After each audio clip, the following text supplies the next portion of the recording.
everybody, Bethany here. Welcome to my channel if you're new here.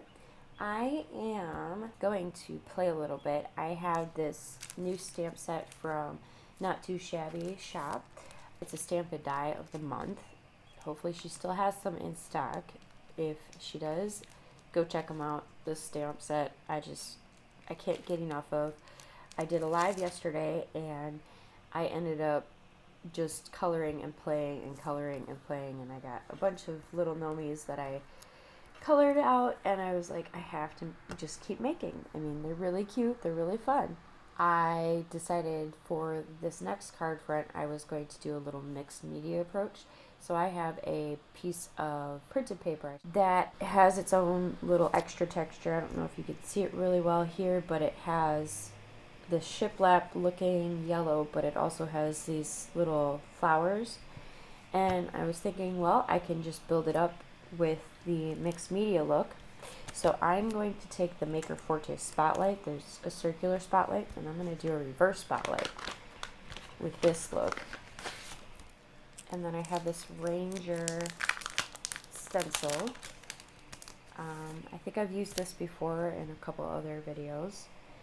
In fact, I think I've used this before with the lunar paste I'm about to use. So basically, I'm creating a reverse spotlight because I want the spotlight to be clear. That's where I'm going to put my little gnome here. Alright, now I'm going to tape it down with some painter's tape. And grabbing my lunar paste, I'm just going to put a nice thin layer on all these little dots. If you watched any of my recent videos, I am obsessed with lunar paste. It is such a versatile medium, and it's just fun to use. Slightly therapeutic. If you do it a super thin coat, it'll dry pretty quickly, within like a few minutes. If you do a thicker coat, it'll take a little bit, but really, I think most of my projects have dried within the hour. It's not a super long dry time. And if you can hear, I'm still a little stuffed up, feeling better today, but the littles definitely are still battling this cold or whatever sinus infection this is. It's just me and the three babies. Everybody else seems to be totally fine. So maybe it's because we all went out in the 80-degree weather the other day. They maybe stayed out too long. I don't know. Who knows? Who knows? Now I'm just going back and smoothing over, making sure I didn't miss any of the holes. Now what I'm going to do is, so that my stencil doesn't dry to the paper, I'm going to take it off and go ahead and clean off my stencil. You can scrape off all the excess, save it, put it back in your little jar, but also you could spritz this down and make a messy background with the extras of the gold lunar paste. Alright, so I'm going to wait for this to dry a little bit, and I will be right back. Here you can see that I used a textured pink paper, and I grabbed up as much of the lunar paste as I could. It creates an extra fun distressed look, and I can't wait to turn that into a fun background. So I'm going to let that finish drying. So I did speed up the process of the drying, just because I wasn't being patient. I used my heat tool and sped it up a little bit, but I want to distress the edges a little bit more to give the card front a little more dimension. So here I have scattered straw, this distressed oxide, and what's going to happen is it's going to go over the edges, and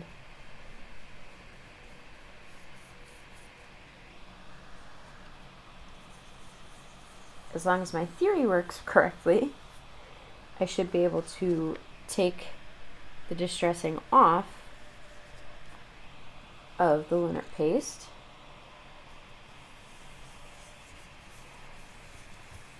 And I'm going to make a nice little circle of it, give a highlight.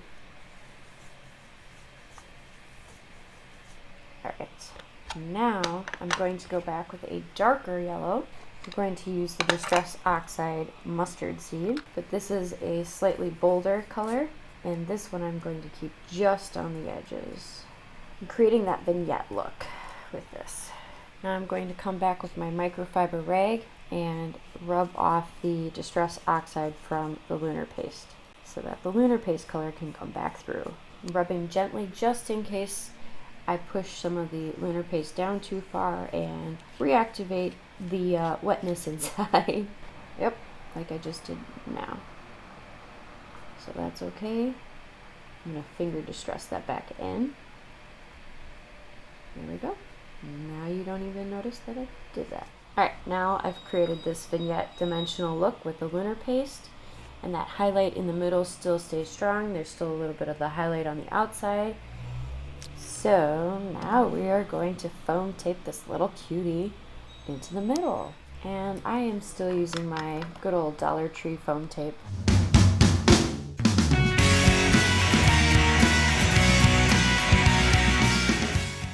Put it right little more towards the top of the circle because I want to have space for the gnome buddy talk to me until I've had my coffee sentiment.